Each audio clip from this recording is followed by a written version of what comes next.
Hey guys, एनिमो channel के tower word की इस एक्सप्लेनेशन वीडियो में आपका स्वागत है। तो लास्ट कुछ वीडियो से हमारी वीडियो थोड़ी सी डिले हो रही है, जिसके लिए मैं आप सभी को सॉरी कहना चाहता हूं। लेकिन हम पूरा ट्राई करेंगे कि हम वीडियोस को बिल्कुल टाइम पर ला सकें। इसके साथ ही हिडन फ्लोर आर्क काफी अच्छे मुकाम पे पहुंच चुका है, जहाँ पे हमने डाटा कोनिडान को और डाटा जात को भी एक्शन में देखा। यहाँ तक कि हमने एक प्रिंसेस ऑफ जात यानी कि मैशनी जात को भी एक्शन में देखा है। वहीं पे अब बैमोस के दोस्त ट्रेनिंग कर रहे हैं एक आने वाले खतरनाक शोडाउन के लिए।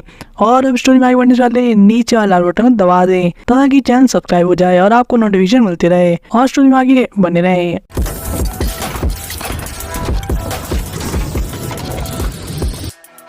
हम देखते हैं बिग बीटर के साथ जो टीम आई थी, यानी कि सारे सॉन एनिमीज की, वो डिसाइड करते कि खुद ही अपने सॉन एनिमी को ढूंढेंगे और उनको हंट करना चालू करेंगे। अब एक कोनिडान इन लोगों को नोटिस कर लेता है ट्रेनिंग स्टेज में आते हुए, और वो भी काफी खुश था इनको देखकर, क्योंकि उसके अकॉर्डिंग ये लोग काफी केपेबल एनिमीज हैं ट्रेनिंग के लिए, यानी कि बैम उसके दोस्तों के लिए।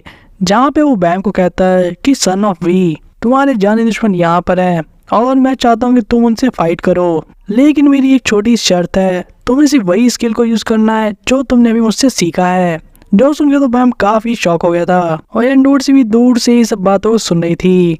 वहीं हम देखते हैं स्टोरी में आगे सीन शिफ्ट होने के बाद दूसरी जगह पे डाटा जात और मैशनी जात अभी भी फाइट में थे, जहाँ डाटा जात थोड़ा सा सरप्राइज हो गया था जब उसने देखा एक खतरनाक से शील्ड को, यानी मैशनी जात को एक शील्ड का यूज करते हुए और साथ ही में उसको एक अलग से स्पेल का यूज करते हुए, जो कि गार्डी ने किया था एक लैंग्वेज स्टोरेज के रूप में। जहाँ ज्यादा समझ जाता है कि जो मैशनी की सिस्टर है यानी कि गार्डी, वो स्पेल का यूज करके यानी एक रेड लैंग्वेज का यूज करके रेड आइटम्स को बना सकती है, यानी कि रिक्रिएट कर सकती है कुछ भी जो चाहे फाइट में यूज करने के लिए। लेकिन अगली बार हम देखते हैं मैशनी जात को काफी मेस्मराइज होते हुए, यानी काफी शॉक और सरप्राइज होते हुए, क्योंकि उसे पता था कहीं ना कहीं कि जात इस शील्ड को एक ही हिट में तोड़ सकता है। जहाँ डाटा जात के काफी क्लोज आ गई थी, ये सोचते हुए कि आखिर लाइफ तो एक बार मिलती है। जहाँ हम देखते हैं उसे मैशनी स्टाइल डेडली स्पीड टेक्निक का यूज करते हुए, जो कि डायरेक्ट डाटा जात की तरफ था एक लाइटनिंग स्पेयर की तरह। लेकिन डाटा जात भी कुछ कम नहीं था, वो अपने बेयर हैंड से उस स्पेयर को बहुत ही आराम से रोक लेता है।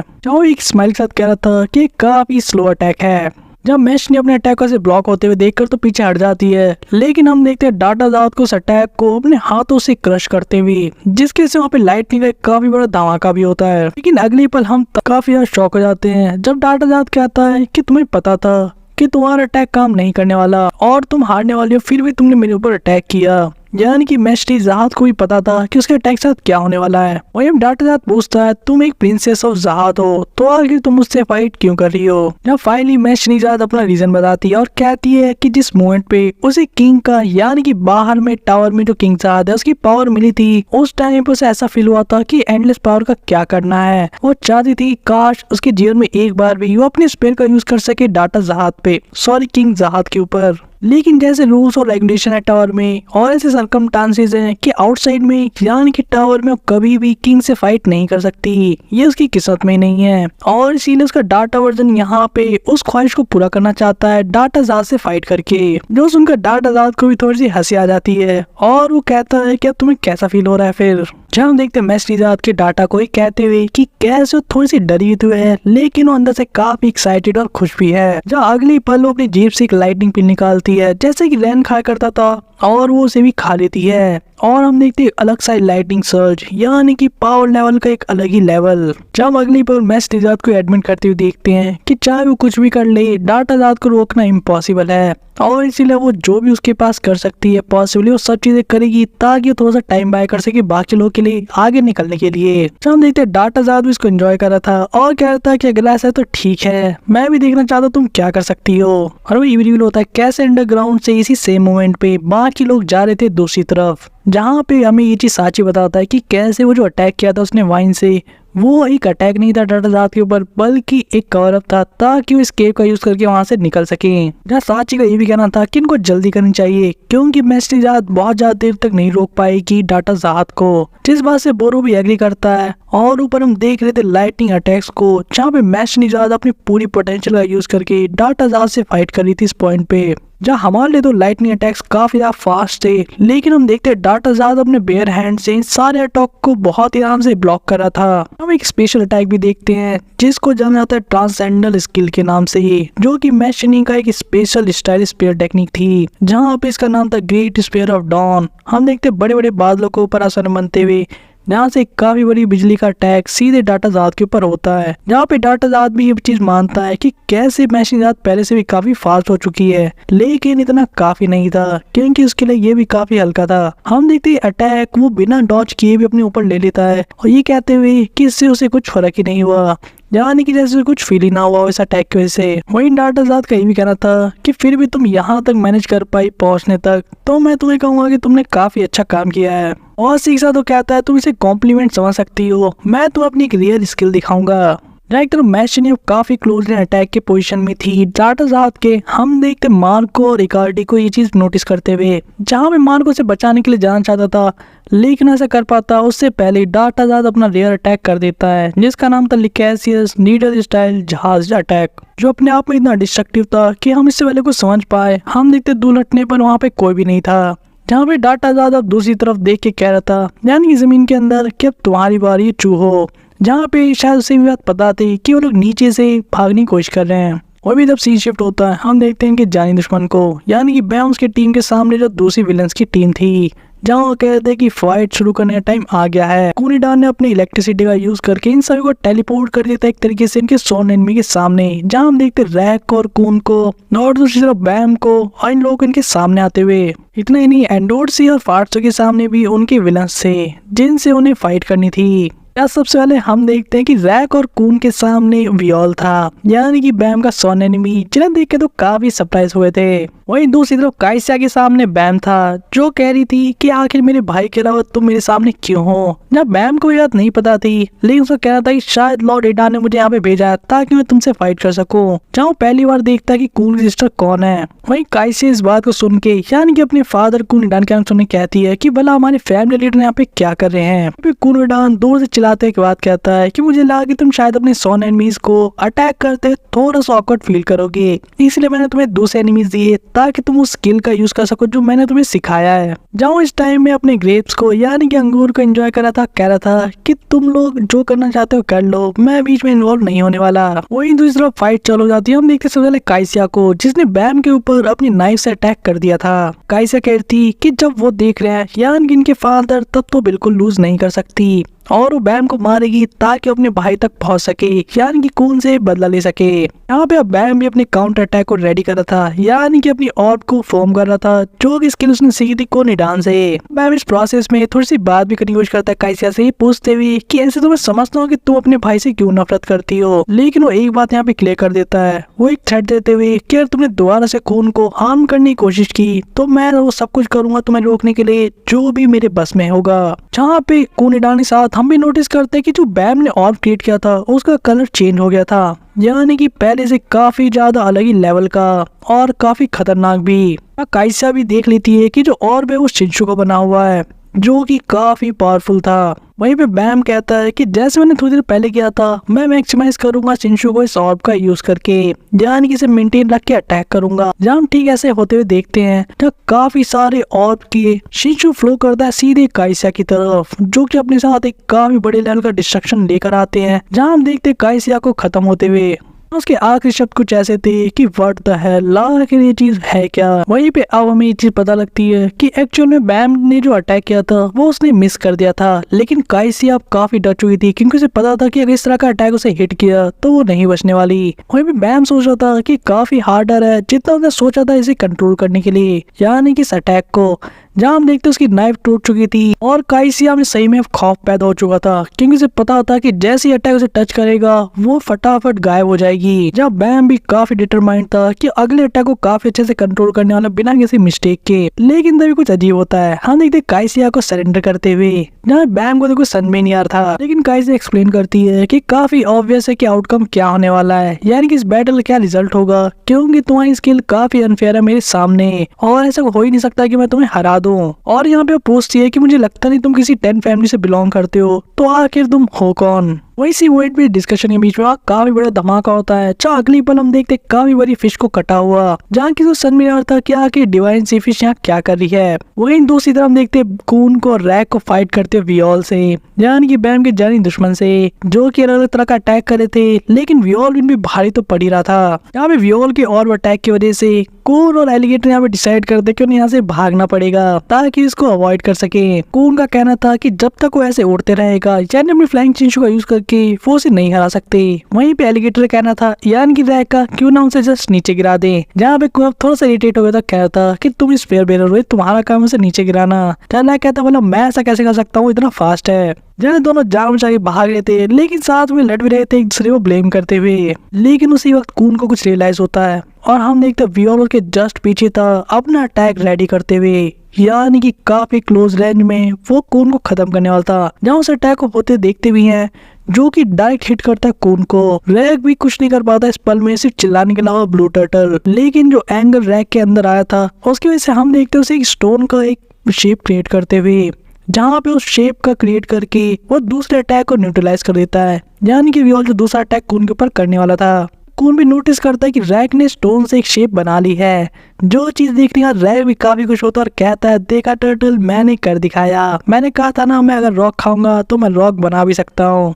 जहाँ पे कून को तो बिल्कुल विश्वास नहीं हो रहा था कि एक रॉक खाने के बाद के शरीर से रॉक निकल रहा है, यानी कि पत्थर। भाई कून तो पूरा डिप्रेशन में चला गया था कि आखिरी वाला रैक भी ये चीज कैसे कर सकता है, वो भी इससे पहले।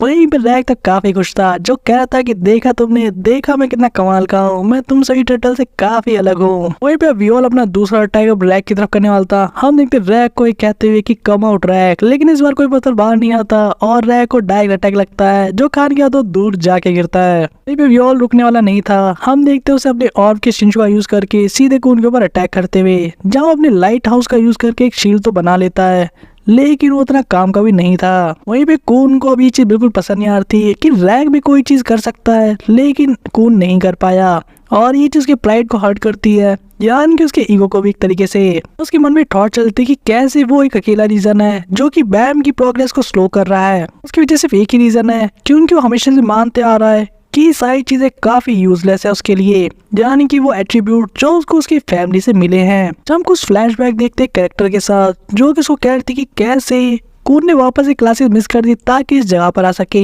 जब उसे फिशिंग करते हुए देखते हैं, जहाँ हमें पता लगता है कि कैरेक्टर कोई और नहीं बल्कि मारिया है, जो उसे कह रही थी कि तुम्हें ऐसे मुझे नहीं बोलना चाहिए, मैं तुम्हारी ओल्डर सिस्टर हूँ आखिर। जहाँ पे कून ने मानने से मना कर देता और कहता है कि अगर तुमसे मेरी डैड की बेटी हो तो इसका मतलब नहीं तुम्हारी सिस्टर हो, तुम्हें यहाँ से चले जाना चाहिए, क्योंकि इस लॉजिक तो मेरी 3000 से भी ज्यादा बड़ी बहनें होंगी। हम देखते मारिया को, जो कि इस टाइम खुद भी एक बच्ची थी, कह रही थी कैसे टीचर ने उसे ये ऑर्डर दिया ऐसे लाने के लिए, क्योंकि अगर उसे वापस लेकर नहीं जाती क्लास में तो इन्हें फेल कर देगा। जब कौन की रीजनिंग थी कि कैसे अगर वो क्लास में चला भी जाता और पास हो भी जाता इस टेस्ट में तो इससे कोई फर्क नहीं पड़ता, क्योंकि हमें काफी सारे ऐसे लोग हैं जो गायब होने वाले हैं, जो कि रेगुलर तक नहीं बन पाएंगे और रैंकर तो छोड़ दो, बहुत दूर की बात है। इसलिए कून इन सभी चीजों में यह बेफालतू की रैट रेस के अंदर इन्वॉल्व नहीं होना चाहता था। वो कोई भी हार्ड वर्क नहीं करना चाहता था। जहाँ पे कून का मानना था कि स्ट्रगल करना सिर्फ स्ट्रॉन्ग बनने के लिए ताकि उसे सरवाइव कर सके, ये काफी पैथेटिक चीज है जीवन में। वहीं पे वो देखता है कि उसने एक मछली पकड़ ली थी फाइनली, जो कि काफी बड़ी थी। वहीं पे मारिया उसके बगल में बैठ जाती है और कहती है कि मुझे नहीं लगता कि ऐसा सही है। कून उसकी बात को ध्यान नहीं देता, उसे कह रहा था कि प्लीज मुझे इंटरप्ट मत करो, मैंने काफी बरसों में पहली मछली पकड़ी है। जहाँ पे मारिया का कहना था कि सरवाइव करने के लिए स्ट्रगल करना रियलिटी में एक तरीके से काफी ब्यूटीफुल है।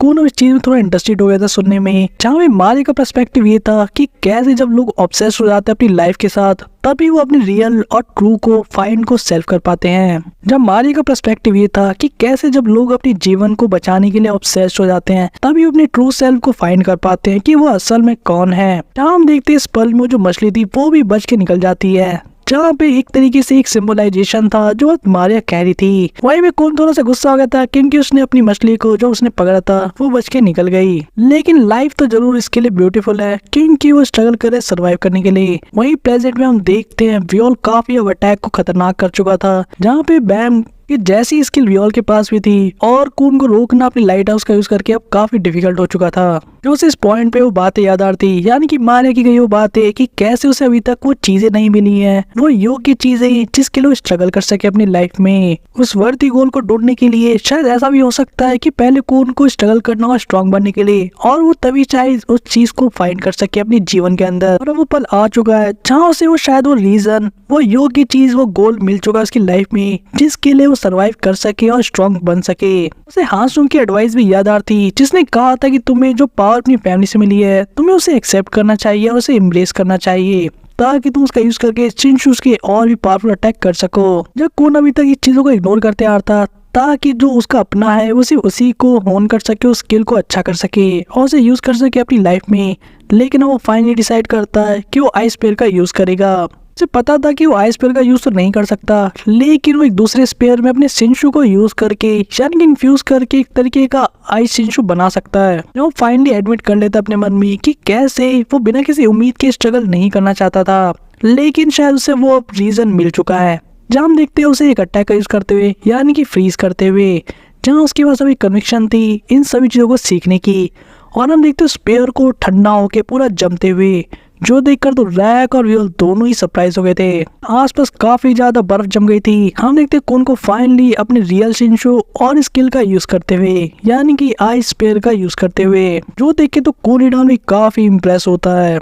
वो कहता है फाइनली तुमने अपने एबिलिटीज को अवॉक कर ही लिया। कून काफी अच्छे तरीके से कहता है कि हमें जल्दी से इसे खत्म करना चाहिए, क्योंकि मैं काफी ठंडक फील कर रहा हूँ। ये देखने के बाद अब रैक जो था वो डिप्रेशन में चला गया कि आखिर इससे पहले वाला कून ने कैसे मैनेज कर लिया, यानी कि अपनी स्पेशल स्किल को मैनेज करना और उसे यूज करके अटैक में यूज करना। जहाँ रैक से फाइनली रहा नहीं जाता और वो कहता है कून से कि भला तुमने स्पेयर के साथ क्या किया। जहाँ पे कून हंसने लग जाता है और कहता है देखा तुमने, मैं एक इंसान हूँ और वो कभी एलिगेटर तो हार ही नहीं सकता जैसे कि तुम। कून हंसने लग जाता है और कहता है स्टूपिड एलिगेटर, देख लो और सीख लो। जहाँ कून को तो काफी गुस्सा आ रहा था और वो वापस बहुत सारे पत्थरों को चबाने लगता है, कहते हुए कि मैं और रॉक्स खाऊंगा और काफी सारे रॉक्स बनाऊंगा। वहीं दूसरी तरफ देखते हो डिवाइन से फिश को, यानी कि जो रैक का सोन एनिमी था, वो काइसा के ऊपर अटैक करने लग गया था। जहाँ पे उसके मन में थॉट चल लेते कि कौन इतना स्टूपिड इनफ हो सकता है जो कि साइड मॉन्स्टर को अपना सोन एनिमी मानेगा। जहाँ एक था तो रैक पत्थर खाने में लगा था, हम देखते इस डिवाइन से फिश को काइसा के ऊपर अटैक करते हुए, जिस टाइम पे बैम अपनी ऑर्ब की पावर का यूज करता है, जो कि अब अलग ही लेवल पे पहुंच चुका था। इसका नाम वो रखता है रैपिड फायर शिनशू कैनन। जहाँ इसके अटैक की वजह से काइसा देखती है कि अभी अभी उसकी जान बच गई, जहाँ उसे बिल्कुल विश्वास नहीं होता कि कैसे इस बच्चे ने, यानी कि बैम ने उसकी जान बचाई है। दूसरी तरफ बैम इस पूरी पावर को फील कर रहा था, जहाँ पे उसका ऐसा मानना था कि पावर इतनी इनॉर्मस है कि वो उसको ओवरवेल्म कर रही है एक तरीके से, यानी कि उस पावर को उसकी मैक्सिमम पोटेंशियल पे यूज करना भी उसको डर लग रहा है और उसके अंदर कोई ऐसा है जो उसे कंट्रोल कर रहा है अभी, लेकिन शायद एक दिन वो भी उस पावर को कंट्रोल कर पाए। जब अपना दूसरा अटैक रेडी करता है डिवाइन से फिश के सामने, जहाँ इस बार ये अटैक था और स्पेशल कंट्रोल। जहाँ हम देखते हैं आसपास का एनवायरनमेंट काफी ज्यादा चेंज हो गया था और ये अटैक भी डिवाइन सी फिश को काफी नुकसान पहुंचाता है। जब हम फाइनली अब सी फिश से बात करते हुए कहता है कि मुझे नहीं पता तुम यहाँ पे किस पे अटैक करने के लिए आए हो, लेकिन तुम्हें अब रुक जाना चाहिए क्योंकि अब तुम यहाँ पे अब और कुछ भी नहीं कर सकते। अब सीन शिफ्ट होता है, हम देखते हैं एंडोर्सी को एक चेयर पे बैठे हुए, जो कि अपने सामने जो विलन खड़ा था तो कहती कि चले जाओ यहाँ से। इसके साथ हम फार्स को देखते हैं जो कि डर के भाग रही थी और कहती मुझे पता नहीं था कि ऐसा भी हो सकता है कि ये चीज मेरी सोन एनिमी बन के सामने आएगी, यानी कि ऐसा खिलौना जो कि बचपन उसके फादर ने उसे चॉकलेट खा के दिया था एज अ ट्रिक, और वो चीज से आज तक डरती है क्योंकि बचपन में काफी ज्यादा चॉकलेट खाया करती थी जब वो छोटी थी। फ्लैशबैक में हम देखते हैं कैसे जब एक छोटी बच्ची थी उसके सारे दांत टूट गए थे इस टॉय की वजह से, जिसे उसने चॉकलेट समझ के खा लिया था और उसकी वजह से काफी गंदा खाना खाना पड़ा था बहुत लंबे समय तक। अगर उस खिलौने को दूर से भी देख लेती थी तो उसे रोना आ जाता था। एक तरीके से ट्रोमेटिक एक्सपीरियंस था उसके बचपन का और इसीलिए उसको बिना देख ही वहां से भागने लगते, कहते हैं कि मैं इस चीज को नहीं हरा सकती। यहाँ पे एंडोर्सी कहती कितना शोर मचाती है।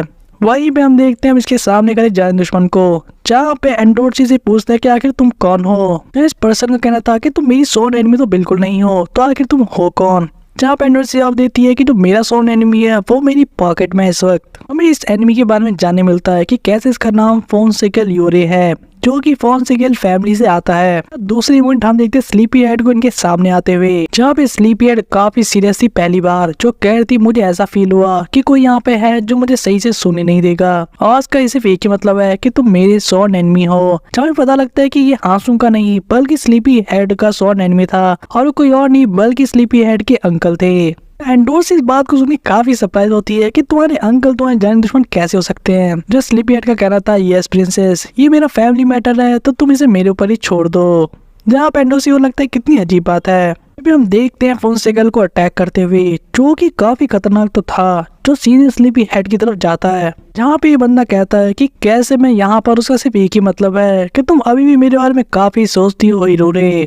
जहाँ पे स्लीपी हेड को हीरोरे करके बुला रहा था और कह रहा था कि तुम्हें अपनी ड्रीम डिसीजन को सही में पॉसिबल कर दिया। जहाँ ये बात स्लीपी हेड को तो बिल्कुल पसंद नहीं आती। वहीं दूसरी तरफ वियोल और कून की फाइट अभी भी चली थी, लेकिन कून अब स्पेयर का यूज कर रहा था, यानी कि आइस स्पेयर का, जो कि थोड़ा सा भारी पड़ रहा था वियोल के ऊपर। यहाँ पे कून ये चीज रियलाइज करता है कि जो वियोल है एक तरीके का डाटा है तो थ्रोन की पावर का यूज नहीं कर सकता, लेकिन ऐसे तो फिर भी उसे अपनी पावर का यूज करके हराना काफी मुश्किल होगा, लेकिन वो ऐसी कोशिश तो कर ही सकता है। और इस प्रोसेस से थोड़ा सा बहुत मजा भी आएगा क्योंकि उसने बैन से बहुत लंबे समय से फाइट नहीं की। वहीं पे कून अपनी चाल चलता है, जहाँ लाइट हाउस को ऊपर प्लेस कर देता है ठीक वियोल के। वो कहता है कि तुम फंस चुके हो वियोल। वियोल अपनी फ्लाइंग चीजें यूज करके वहां से निकलने की कोशिश करता है, लेकिन हम देखते हैं कून ने चारों तरफ से आइस की काफी बड़ी सी वॉल बना दी है, जिसकी वजह से उसका निकलना काफी मुश्किल था। जहाँ से वियोल बच के कहीं भी नहीं जा सकता था क्योंकि अब चारों तरफ से वो गिर चुका था और सामने उसके कून था। जहाँ कून मजे लेते कहता कि ऐसा लगता है जैसे तुम्हारी स्किल आइस स्केटिंग रिंग की तरह है। जहाँ पे कून उसे कहता है कि अब थोड़ा डांस करने का समय आ गया है, तुम नकली हो। जहाँ कूनिडन काफी सीरियस होकर अब ऑब्जर्व कर रहा था कून को, जहाँ उसका मानना था कि स्केट के अंदर सही में कुछ सीरियस टैलेंट है। दूसरी तरफ अपना रैग अभी पत्थर खाने में लगा था क्योंकि उसे गुस्सा आ रहा था कि जो बास्टर ब्लू टर्टल है वो इससे भी अच्छा पावर यूज कर सकता है स्पीयर में। वो भी कैचअप करना चाहता था उसके लेवल की स्किल के लिए। जहाँ हम देखते हैं उसकी बॉडी के आसपास भी स्टोन की शील्ड फॉर्म होने लगे थे। काफी टाइम बाद हम देखते हैं मैशनीजाद को, जो कि जमीन पे पड़ी हुई थी और मार्क उसके पास था। जब मार्क काफी ज्यादा सीरियस था ये जानने के लिए कि मैशनी ठीक है या नहीं, क्योंकि डाटाजाद ने उस पर काफी खतरनाक अटैक किया था। लेकिन डाटाजाद के बाद पता लग गई थी कि कैसे जो बाकी लोग हैं, यानी कि प्रोबेबली 5 लोग, वो जमीन के नीचे से क्रॉस करे इस पर्टिकुलर मोमेंट पे। और क्योंकि इस प्लान को लास्ट मिनट यूज किया गया है तो उतना बुरा भी नहीं है, लेकिन एक बात उन्हें समझ में नहीं आती कि उन्होंने डाटाजाद को इतना अंडरएस्टिमेट कैसे कर लिया कि इस डिस्टेंस से वो अपने एनिमी को सेंस नहीं कर पाएगा। जब हम हॉकने और बाकी लोगों को नीचे देखते हैं केव के अंदर, डाटाजाद दूसरी तरफ ऊपर से अटैक रेडी करता है कहते हुए कि तुम्हें अब कीमत चुकानी होगी मुझे अंडरएस्टिमेट करने की वजह से।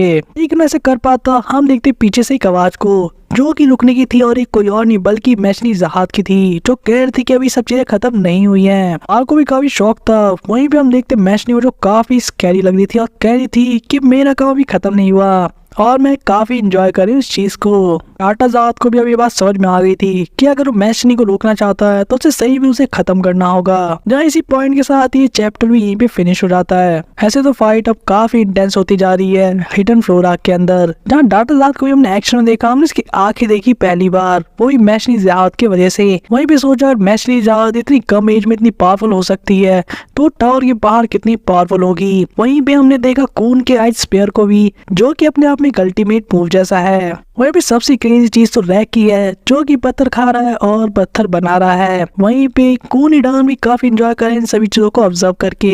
हमने देखा बैम को, जो अपने आप में एक प्रोडिजी है क्योंकि उसने सारी स्किल को काफी जल्दी मास्टर कर लिया। लेकिन रियल खतरे में भी हॉकनी, साची और बाकी के लोग हैं। क्या वो लोग मिरर एट द एंड तक पहुंचेंगे और कूनिडन का प्लान सक्सेसफुल हो पाएगा या नहीं? इन सभी चीजों के आंसर्स आपको मिलेंगे हमारे नेक्स्ट वीडियो में। लेकिन तब तक के लिए अगर आपको वीडियो पसंद आए वीडियो को लाइक करें, चैनल सब्सक्राइब करें, वीडियो ज्यादा शेयर करें और हमें कमेंट सजेस्ट करें आपको और कौन सी वीडियोस चाहिए और कौन सी टॉपिक्स के ऊपर आपको वीडियो देखनी है। तो तब तक के लिए बाय गाइस।